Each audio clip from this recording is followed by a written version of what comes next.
Chers amis, bonjour. Nous parlerons aujourd'hui du mystère de la rédemption de notre Seigneur. Et en Jésus-Christ, son Fils unique, nous avons déjà vu le deuxième article du Credo. Le troisième article du Credo, c'est notre Seigneur né de la très sainte Vierge Marie, conçu du Saint-Esprit. C'est le mystère de l'incarnation que nous avons déjà vu et que nous avons étendu à toute la vie cachée de notre Seigneur. Vie cachée qui a duré 30 ans et que nous avons ensuite étendu davantage à ce que l'on appelle la vie publique de notre Seigneur, c'est-à-dire les 3 années qu'il a passées publiquement avec ses apôtres devant les foules à évangéliser, à prouver la sainteté de sa doctrine, à manifester clairement qu'il était le Messie. Après donc ces articles du Credo, nous passons maintenant au quatrième article. Quatrième article du Credo qui nous enseigne que Jésus-Christ a souffert sous Ponce Pilate, est mort, a été enseveli. C'est ce quatrième article, chers amis, que nous présente le mystère de la rédemption. Qui nous présente, le mystère de la rédemption. Dans le mystère de la rédemption, il y a 2 aspects à considérer, et que nous considérons successivement. Le premier aspect est assez long, mais très intéressant. C'est l'aspect historique, c'est-à-dire que dans ce mystère, nous apprendrons à voir ce que notre Seigneur a souffert et comment il a souffert. Ce sont les faits qui se sont déroulés principalement du dimanche des Rameaux jusqu'au dimanche de Pâques. Donc, durant toute cette semaine, que l'on appelle dans la vie liturgique la Semaine Sainte, ça, c'est l'aspect historique, mais en plus de cet aspect historique, il y a l'aspect que l'on peut dire théologique, c'est-à-dire le mystère à proprement parler de la rédemption. Qu'est-ce que ce mystère, chers amis? En quoi consistent les vérités révélées de la rédemption? Avant même de passer à l'aspect historique de ce mystère de la rédemption, arrêtons-nous quelques instants, si vous voulez bien, sur les prophéties de l'Ancien Testament que notre Seigneur a réalisées durant ce mystère. Parce que notre Seigneur est le Messie, et il le dit, il l'affirme, et il le prouve. Nous l'avons vu par la sainteté de sa vie, par le côté merveilleux de son enseignement, et aussi par ses miracles. Mais notre Seigneur prouve aussi qu'il est le Messie par le fait qu'il réalise les prophéties. Et ça, les Juifs connaissaient très bien les Saintes Écritures de l'Ancien Testament. Ils connaissaient toutes ces prophéties-là. Souvenez-vous que quand les rois mages arrivent à Jérusalem pour avoir des nouvelles du Messie, Hérode n'a qu'à faire venir à lui les prêtres pour savoir où devait naître le Messie, et ils le savent, ils répondent à Bethléem. Donc les Juifs connaissent les prophéties. Si donc ils voient notre Seigneur réaliser les prophéties, ils se disent « mais c'est le Messie ». Voilà pourquoi il est important de s'arrêter sur les prophéties nombreuses qui jalonnent l'Ancien Testament et que notre Seigneur va réaliser durant sa passion.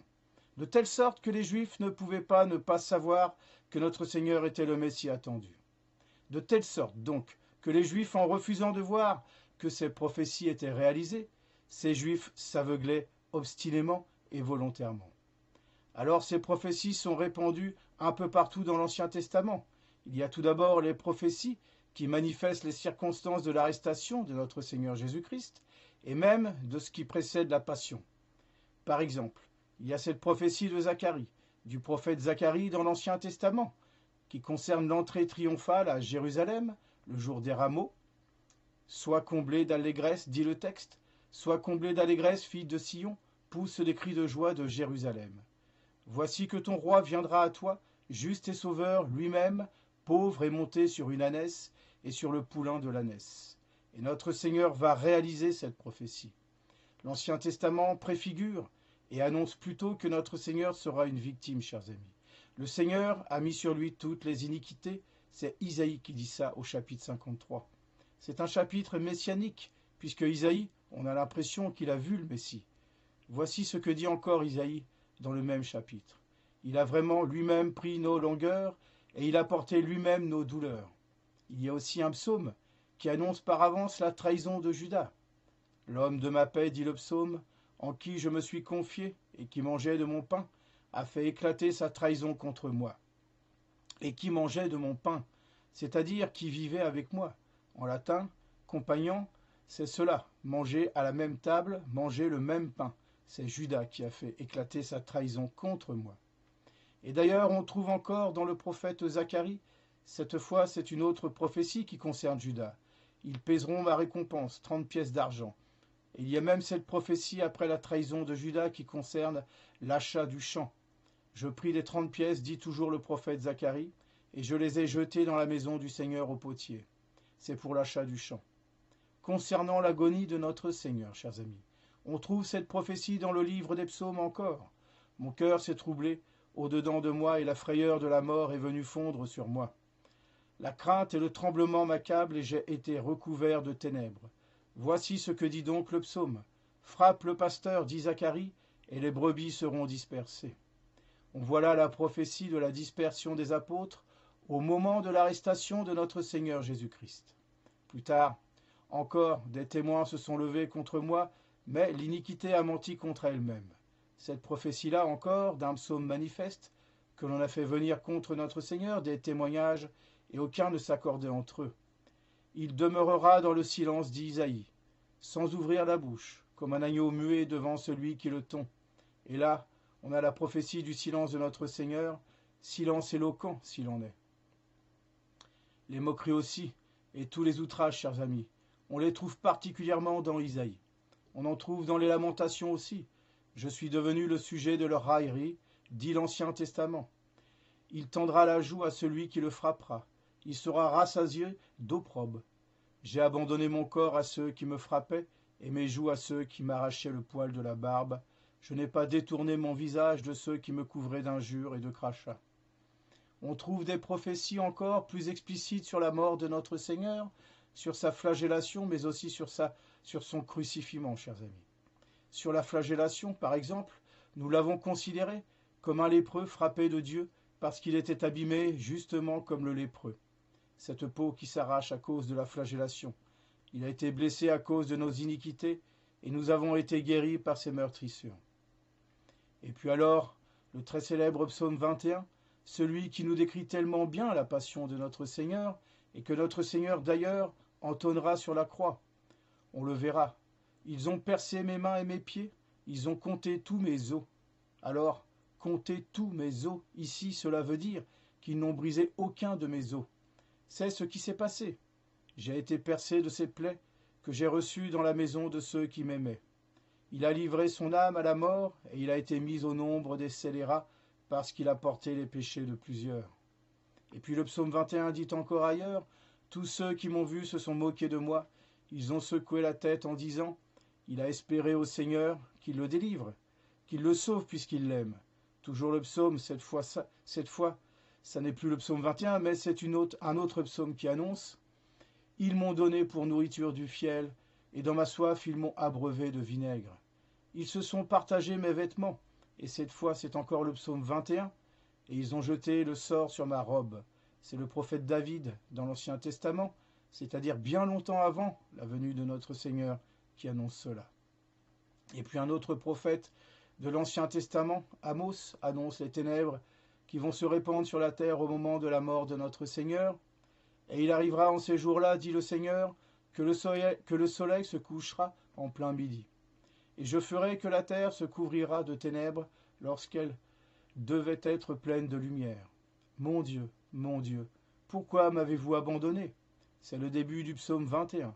C'est ce que notre Seigneur dira sur la croix. Voilà donc pour toutes ces prophéties qui annoncent le Messie de façon assez claire, surtout que les Juifs, voyant comment notre Seigneur mourait, ne pouvaient pas ne pas penser à toutes ces prophéties qui se réalisaient d'une seule fois, qui se réalisaient presque toutes dans le même instant, en tout cas dans l'espace de ces quelques heures qui ont été celles de la passion de notre Seigneur. Alors, il est important, chers amis, de penser que quand notre Seigneur s'avance pour se faire arrêter, notre Seigneur, lui, pense à toutes ces prophéties qu'il réalise. Quand les Juifs s'avancent, eux, pour arrêter notre Seigneur, ils ne peuvent pas ne pas penser à toutes ces prophéties, puisqu'ils arrêtent celui qui prétend être le Messie. Donc ils pensent au Messie, et ils pensent à ces prophéties. Il y a là certainement un aveuglement de tous les Juifs qui n'ont pas voulu voir la réalisation des prophéties par notre Seigneur au moment de sa passion. Continuons, chers amis. Je crois en Jésus-Christ qui a souffert sous Ponce Pilate, a été crucifié, et est mort. Ce mystère de la rédemption, comme nous venons de l'aborder, doit être considéré d'abord de façon historique. C'est ce que nous allons commencer à voir de nouveau. L'histoire, c'est-à-dire les faits qui se sont déroulés à propos du mystère de la rédemption de notre Seigneur Jésus-Christ. Alors tout commence. Enfin, tout commence. On peut commencer par ce que l'on pourrait appeler le prélude de cette passion, c'est-à-dire on peut se placer déjà une semaine avant le dimanche de Pâques. Alors bien sûr, on peut revoir tout ce qui s'est fait durant la vie de notre Seigneur Jésus-Christ. Le plus simple, c'est de relire l'évangile de Saint Jean et de voir que depuis la nativité de notre Seigneur Jésus-Christ, il y a comme un affrontement entre notre Seigneur et les pharisiens. C'est le prologue même de Saint Jean. Il est venu dans les ténèbres et les ténèbres ne l'ont pas reçu. Il est venu chez les siens et les siens ne l'ont pas reçu. Il était la lumière et les ténèbres l'ont rejeté. Et tout l'évangile de Saint Jean nous manifeste cette lumière qui essaie de briller. Notre Seigneur qui annonce sa messianité, qui guérit, qui fait des miracles, qui enseigne. Et d'un autre côté, ces pharisiens qui refusent l'enseignement de notre Seigneur, qui refusent de croire et qui cherchent sans arrêt à piéger notre Seigneur Jésus-Christ. Pourquoi ? Bien, notre Seigneur Jésus-Christ amène à lui des foules, et toutes les personnes qui suivent notre Seigneur ne suivent plus les pharisiens. Il y a donc au fond une certaine jalousie et un orgueil qui persiste, et qui persiste tellement que les pharisiens vont petit à petit conspirer contre notre Seigneur Jésus-Christ, jusqu'à essayer même de le faire mourir, ce qu'ils réussiront à faire. Alors, chers amis, voilà, si vous voulez, tout ce contexte qui amène petit à petit à cette semaine sainte, à cette heure dont a tant parlé notre Seigneur Jésus-Christ. Alors, quelle est l'occasion, si l'on peut dire, de la passion ? La première chose qu'il faut considérer nécessairement, c'est que notre Seigneur meurt quand il le veut. Et Dieu, dans son éternité, a arrêté son plan de la rédemption. Et la mort de notre Seigneur est prévue pour ce vendredi saint, pour cette Pâque. Alors, notre Seigneur sait qu'il doit mourir, et il va mourir volontairement. C'est lui qui s'offre, mais aussi il profite, si l'on peut dire, du concours ou des circonstances des hommes, tout en leur laissant la liberté. C'est un mystère parce que Judas a trahi notre Seigneur de façon libre. Ce n'est pas une prédestination à l'enfer, une prédestination à la trahison. Et on le verra bien, c'était librement. Notre Seigneur a tout fait pour l'empêcher, de la même façon d'ailleurs que Saint Pierre a renié son maître, mais volontairement, et de la même façon que les pharisiens ont décidé la mort de notre Seigneur de façon volontaire. Mais notre Seigneur a voulu aussi mourir de façon volontaire. Alors l'événement qui va précipiter les choses, c'est la résurrection de Lazare. Alors, on est bien avant quelques semaines, probablement avant la dernière Pâque, où notre Seigneur doit mourir. Et notre Seigneur n'est pas à Béthanie. Béthanie est un petit village qui se situe à quelques kilomètres de Jérusalem, à l'est de Jérusalem. Et notre Seigneur, lui, n'est pas en Judée à ce moment-là, quand on lui fait annoncer que Lazare est mourant. Et notre Seigneur dit en termes cachés à ses apôtres qu'il ne va pas y aller tout de suite. Notre Seigneur veut attendre la mort de Lazare pour le ressusciter et manifester sa divinité, car quoi de plus divin et de plus miraculeux que la résurrection d'un mort ? Et pour être bien sûr que c'est un vrai miracle, chers amis, notre Seigneur n'arrive pas le jour où Lazare meurt, mais il arrive 4 jours après, pour bien montrer que Lazare est déjà mort. Et du reste, quand il arrive, les sœurs de Lazare, Marthe et Marie-Madeleine, vont voir notre Seigneur Jésus-Christ. Notre Seigneur leur dit d'avoir la foi en lui, et puis ensuite il demande à ce que l'on ouvre la pierre qui se trouve devant le tombeau. Et là, la sœur de Lazare dit « Mais il sent déjà, cela fait 4 jours qu'il est mort ». On a donc vraiment une preuve très claire, et tous les pharisiens et tous les gens qui sont autour de notre Seigneur savent aussi que Lazare est bien mort, puisqu'ils ont vu, senti les effets. Lazare est mort, et pourtant notre Seigneur lui dit « Lazare, je te l'ordonne, sors de ce tombeau ». Et Lazare sort avec ses bandelettes tout ficelées. Le Seigneur ordonne d'enlever toutes ces bandelettes. Et Lazare manifeste, montre qu'il est bien ressuscité. Alors ce miracle attire auprès de notre Seigneur une grande foule de convertis. Mais hélas, pendant que des âmes s'ouvrent à la lumière, d'autres âmes se ferment encore plus dans les épaisses ténèbres. Ce sont les pharisiens qui ce jour-là se réunissent et décident clairement de mettre à mort notre Seigneur Jésus-Christ. D'ailleurs, chers amis, c'est Caïphe lui-même qui va prophétiser en disant « Il vaut mieux qu'un homme meure pour tout le peuple ». C'est arrêté. Notre Seigneur doit mourir. Donc du côté des pharisiens, l'idée est conçue, la mort est voulue, maintenant il faut trouver les autres occasions.